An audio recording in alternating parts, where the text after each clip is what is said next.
Hello everyone, welcome to my YouTube channel. यहाँ पर हम बात करते हैं इंट्राडे ट्रेडिंग के बारे में और देखते हैं कि किन स्टॉक्स में हम आज अपना इंट्राडे ट्रेड प्लान कर सकते थे। तो चलिए शुरू करते हैं और देखते हैं कि आज कहाँ पर अपॉर्चुनिटी थी जिसको हम ग्रैब कर सकते थे। तो ये निफ्टी का 5 मिनट का चार्ट है। तो हमें ट्रेड उसी डायरेक्शन में लेना होता है जिस डायरेक्शन में मार्केट मूव हुआ हो। तो आज मार्केट बुलिश था।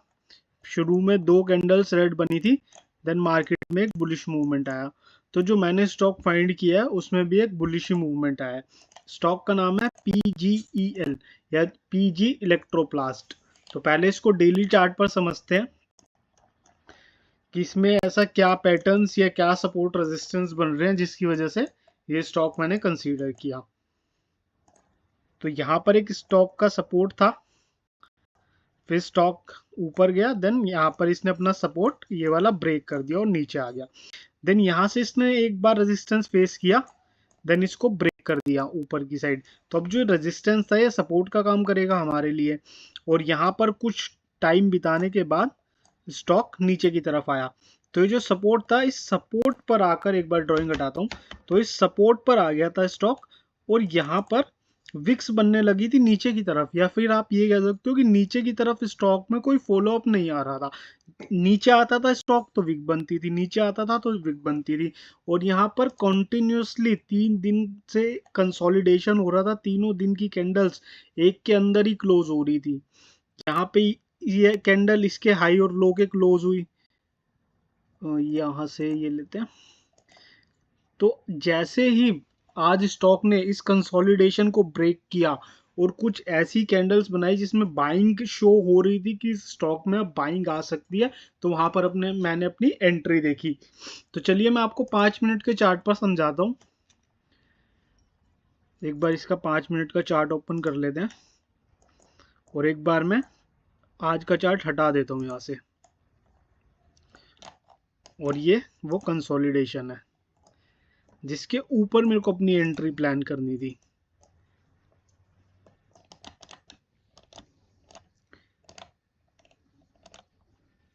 तो यहाँ पर आज मार्केट ओपन हुआ और एक बाइंग की कैंडल आई, देन इसने इसको ब्रेक कर दिया। तो ब्रेक करने के एकदम बाद हमें एंट्री नहीं लेनी होती है, कंसोलिडेशन या रीटेस्टिंग के बाद हम एंट्री देखते हैं। तो यहाँ पर क्या हुआ, एक ऑपोजिट कलर की कैंडल बनी, मतलब ये ग्रीन थी तो ये रेड बनी। तो यहाँ पर हम इसका हाई मार्क कर लेते हैं। मैं इसको एज अ ORB यूज करता हूँ, ओपनिंग रेंज का ब्रेकआउट। मतलब मैं ओपनिंग रेंज वहां तक बनाता हूँ जहां तक ऑपोजिट कैंडल बनती है। तो ये मेरी ओपनिंग रेंज है। तो यहाँ पर सेलिंग आई इस कैंडल में और उसके नेक्स्ट ही कैंडल में एक बिग बार बना, बिग ग्रीन कैंडल बना।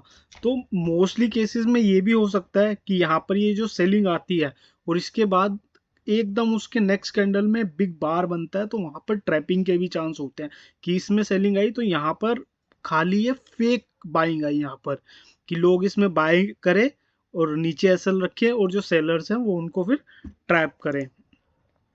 तो यहाँ पर फिर से सेलिंग की कैंडल आई बाइंग के बाद। अब यहाँ पर देखोगे आप, जब ये बाइंग की कैंडल बनी ये वाली और इसके बाद सेलिंग की बनी तो फिर से एक बाइंग की बनी। तो यहाँ पर अब हो क्या रहा है कि यहाँ पर स्टॉक अपना हायर लोज बना रहा है। तो जैसे इस कैंडल ने इसको ब्रेक करके ऊपर क्लोज किया तो मैंने अपनी एंट्री यहाँ पर देख सकते थे, या हम अपनी एंट्री यहाँ पर देख सकते थे। 1:2 के साथ जा सकते थे इस स्टॉक में। और स्टॉक ने यहाँ से चलना शुरू किया। आज स्टॉक में बढ़िया बाइंग थी और यहाँ पर हमारा टारगेट हिट हो गया। तो ये एक अपॉर्चुनिटी थी आज PG इलेक्ट्रोप्लास्ट में जिसको हम ग्रैब कर सकते थे। Thank you.